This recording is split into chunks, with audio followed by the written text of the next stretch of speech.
Hello students, welcome to காலாக் academy. இன்னைக்கு பார்க்க போகிற செஷன் என்ன அப்படின்னா, நாம் அல்லது நான் ஏன் தேர்வில் தோற்கிறோம். அதாவது ஒரு கேண்டிடேட் ஒரு எக்ஸாமில் ஃபெயில் ஆகிறதுக்கு நிறைய ரீசன்ஸ் இருக்கு.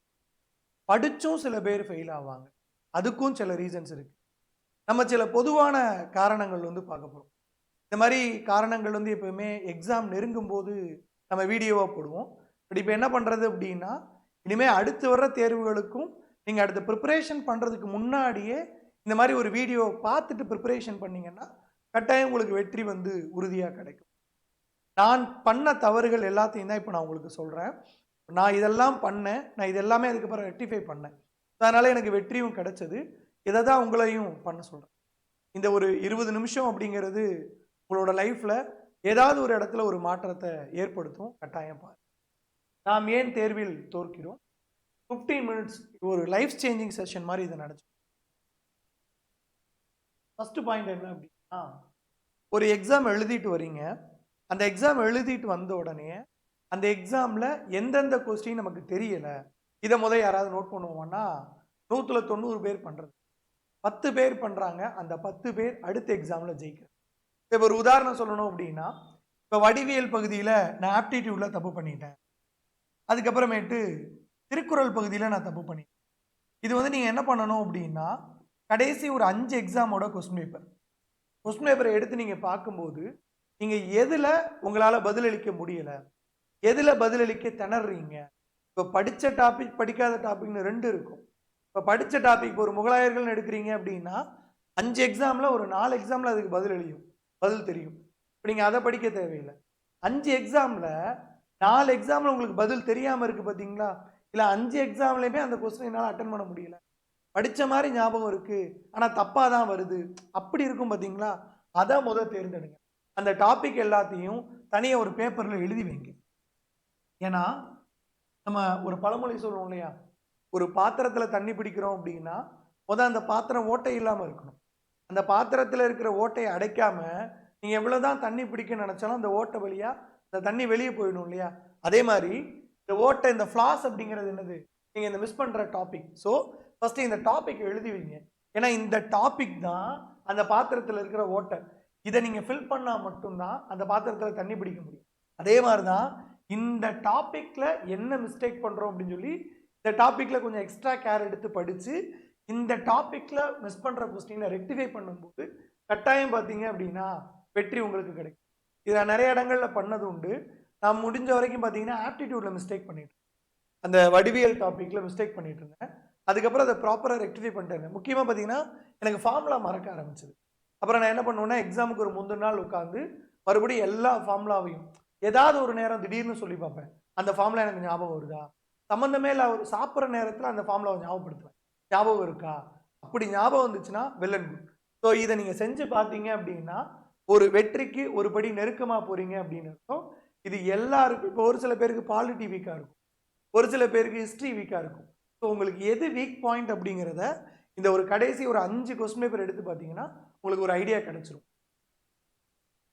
ரெண்டாவது பார்த்தீங்க அப்படின்னா, எல்லா கொஸ்டினையும் ப்ராப்பராக ரீட் பண்ணுங்க. நமக்கு முதல்ல ஒரு 1/4 மணி நேரம் இருக்கும், அதில் முடிஞ்ச அளவுக்கு எல்லா கொஸ்டினையும் ரீட் பண்ணுங்க. ஏன்னா எல்லா கொஸ்டினையும் ரீட் பண்ணும்போது தான் ஒரே மாதிரி இருக்கிற கொஸ்டின் நமக்கு தெரிய வரும். சரியா? இப்போ நம்ம சமீபத்தில் நடந்த குரூப் 1 தேர்வு எடுத்துக்கோங்களேன். 122வது கேள்வியும் இந்த 34வது கேள்வியும் ஒரே கொஸ்டின். இந்த 2ஐயும் நீங்கள் ப்ராப்பராக ரீட் பண்ணீங்கன்னா இதுலேயும் மார்க் எடுத்துருக்கலாம், அதுலேயும் மார்க் எடுத்துருக்கலாம். ஸோ 2 கொஸ்டின், அப்போது 2 கொஸ்டின் சரியானது, ஒரு கொஸ்டினே வாழ்க்கையை மாற்றும். அப்போ இந்த 2 கேள்வியும் பார்த்தீங்க அப்படின்னா நீங்கள் சரியாக வாசிச்சிருந்தீங்கன்னு வச்சுக்கோங்களேன், 2 கேள்விக்குமே ஆன்சர் கொண்டு வந்துருக்கலாம். இப்போ நம்ம கொஸ்டினை ஃபுல்லாக ரீட் பண்ணலன்னு வச்சுக்கோங்க, 34 கேள்வி தெரியலன்னு சொல்லி ஏதோ ஒன்று போட்டுருவோம். ஆனால் இதுக்கு ரிலேட்டடானது பார்த்தீங்கன்னா 122வது கேள்வி இருக்குன்னு தெரியாமல் போயிடும் நமக்கு. அப்போ கொஸ்டினை ஃபுல்லாக ரீட் பண்ணுங்க. உங்களுக்கு ஒரே மாதிரி இருக்குது அப்படின்னு தெரிய வர்றத நீங்கள் பின்னாடி எழுதி வைங்க.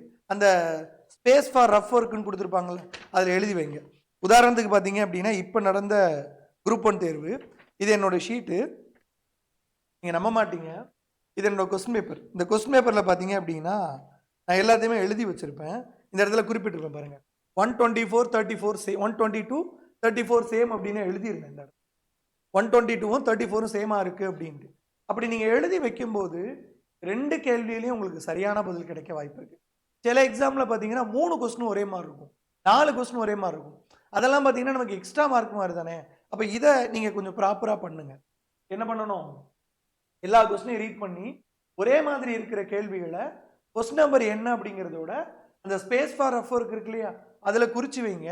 இது கட்டாயம் உங்களுக்கு வெற்றிக்கு அடுத்த படி பக்கத்தில் கொண்டு போகும்.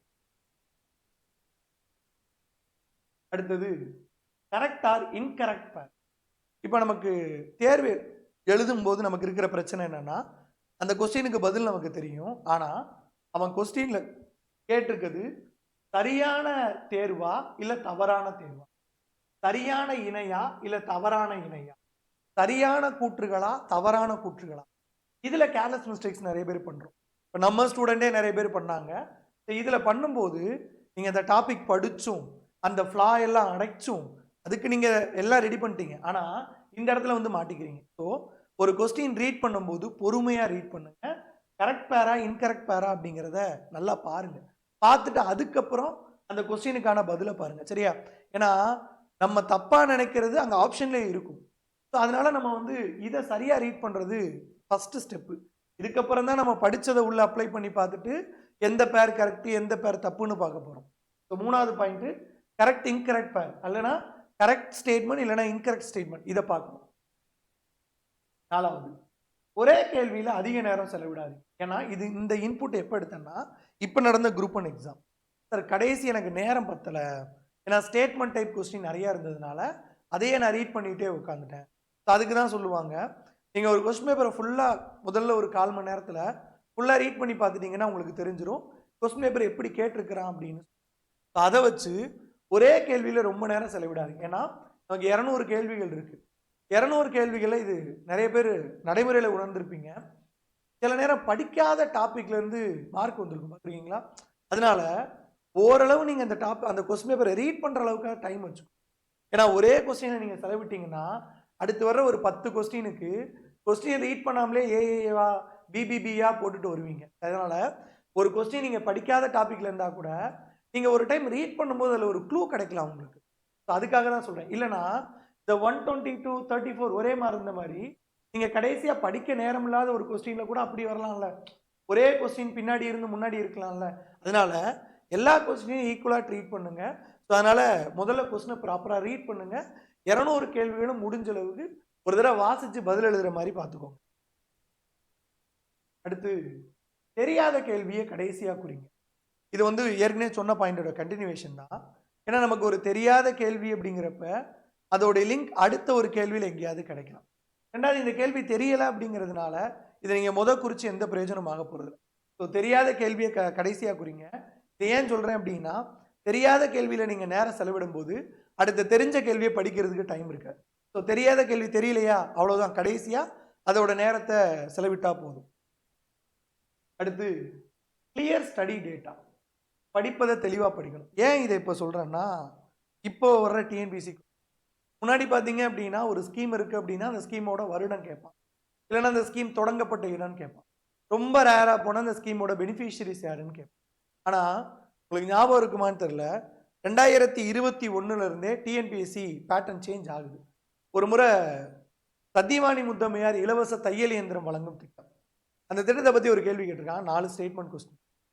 அதில் ஒன்று என்ன அப்படின்னா வயது, அந்த பயனாளியோட வயது, இந்த திட்டம் யாருக்கானது, இந்த திட்டத்தில் வந்து வருமான வரம்பு, இதை பற்றி சொல்லி. 4வது ஸ்டேட்மெண்ட், இந்த திட்டத்தில் பயன்பெறக்கூடிய பயனாளிகளுக்கு ஆண் குழந்தை இருக்கக்கூடாது அப்படின்னு சொல்லி. இந்த ஆண் குழந்தை இருக்கக்கூடாது அப்படிங்கிற பயனாளிகளுக்கான எலிஜிபிலிட்டி கிரிட்டீரியா வந்து வேற ஒரு ஸ்கீமில் இருக்குது. என்ன ஸ்கீமு? முதலமைச்சரோட பெண் குழந்தைகள் பாதுகாப்பு திட்டம் 1992 கொண்டு வந்தாங்கல்ல அது. அப்போ அதில் இருக்கிற ஒரு பெனிஃபிஷரிக்கான ஒரு கிரிட்டீரியாவை இங்கே கொண்டு வந்து கேட்குறான். அப்போ இப்படி தான் இனிமேல் கேள்வி வந்துட்டு இருக்கு.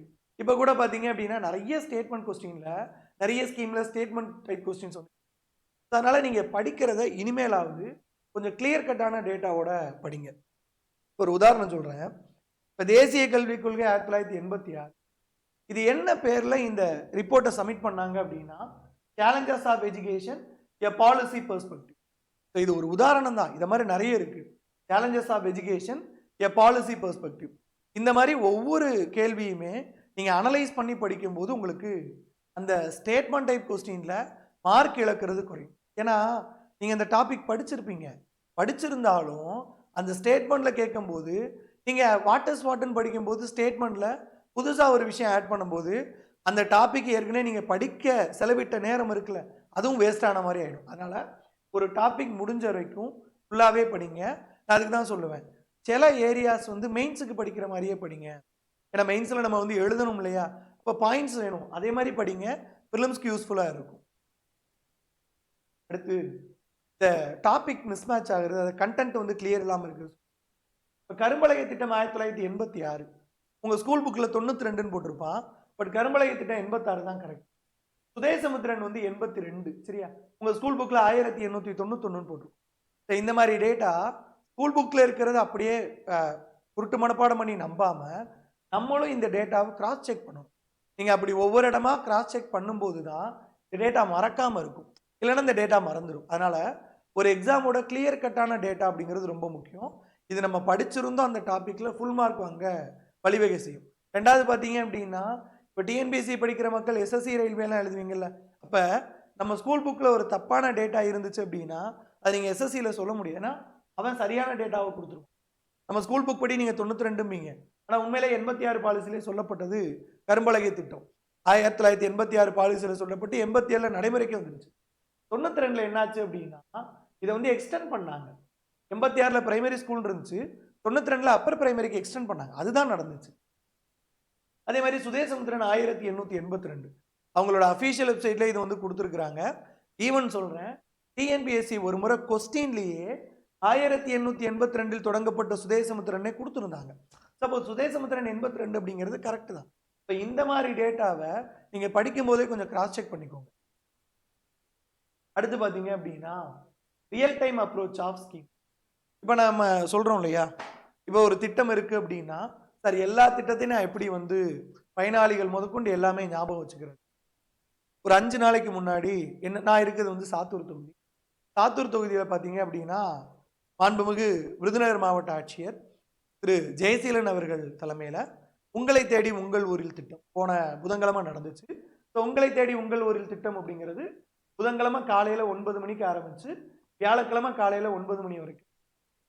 அப்போ ஒரு ஸ்கீமோட ரியல் டைம் அப்ரோச் இருந்துச்சு அப்படின்னு வச்சுக்கோங்க, அந்த ஸ்கீமில் படிக்காமலே சில டேட்டாஸ் ஞாபகம் இருக்கும்.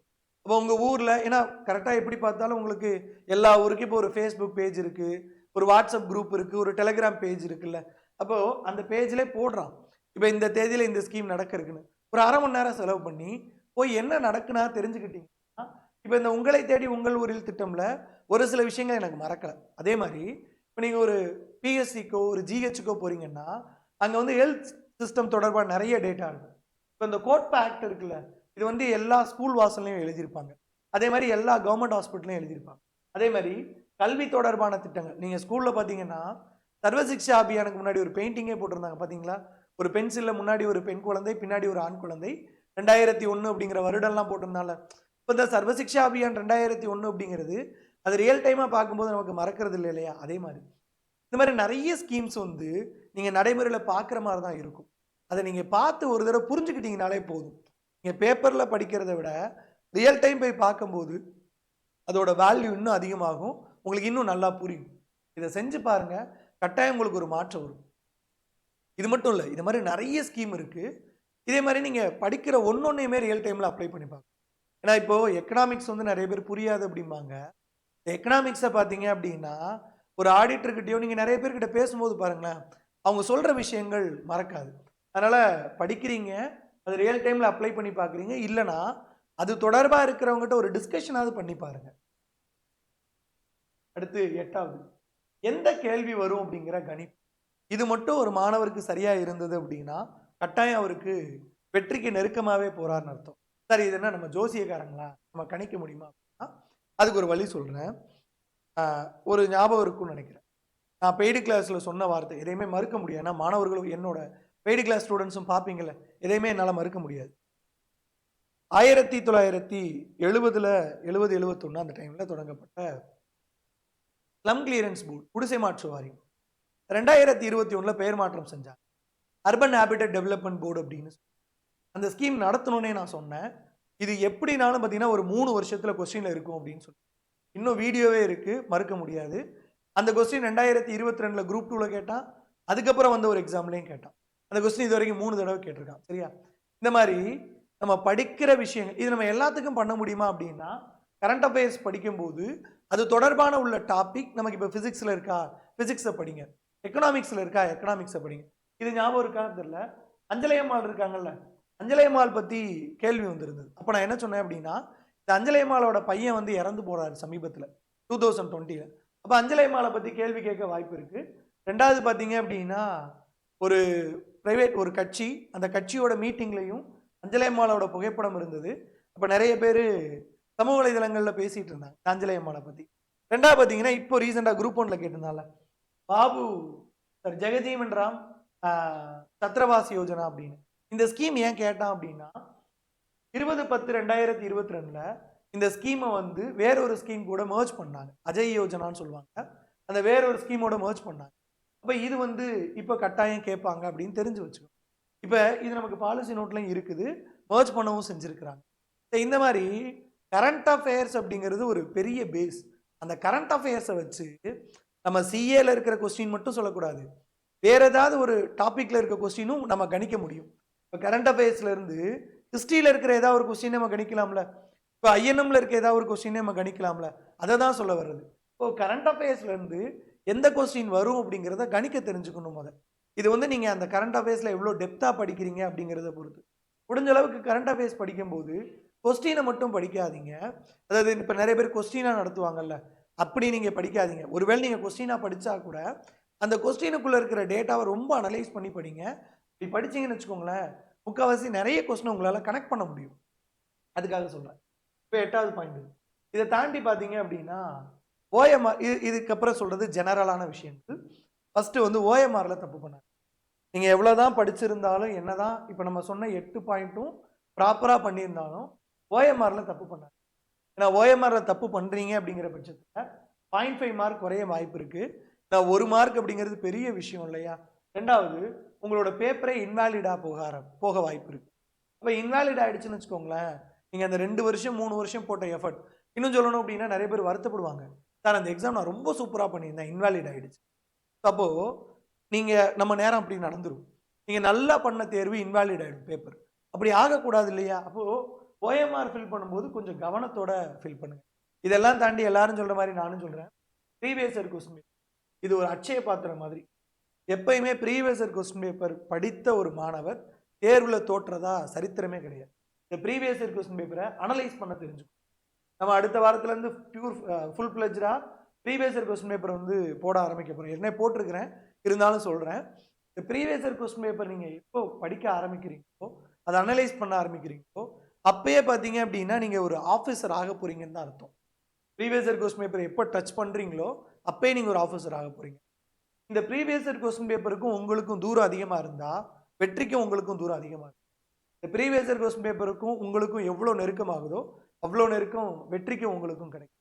ஏன்னா இப்போ நம்ம பார்க்குற சில விஷயங்கள் வந்து கரண்ட் அஃபேர்ஸ்ன்னு சொல்கிறோம், 2022-23 நடந்தது.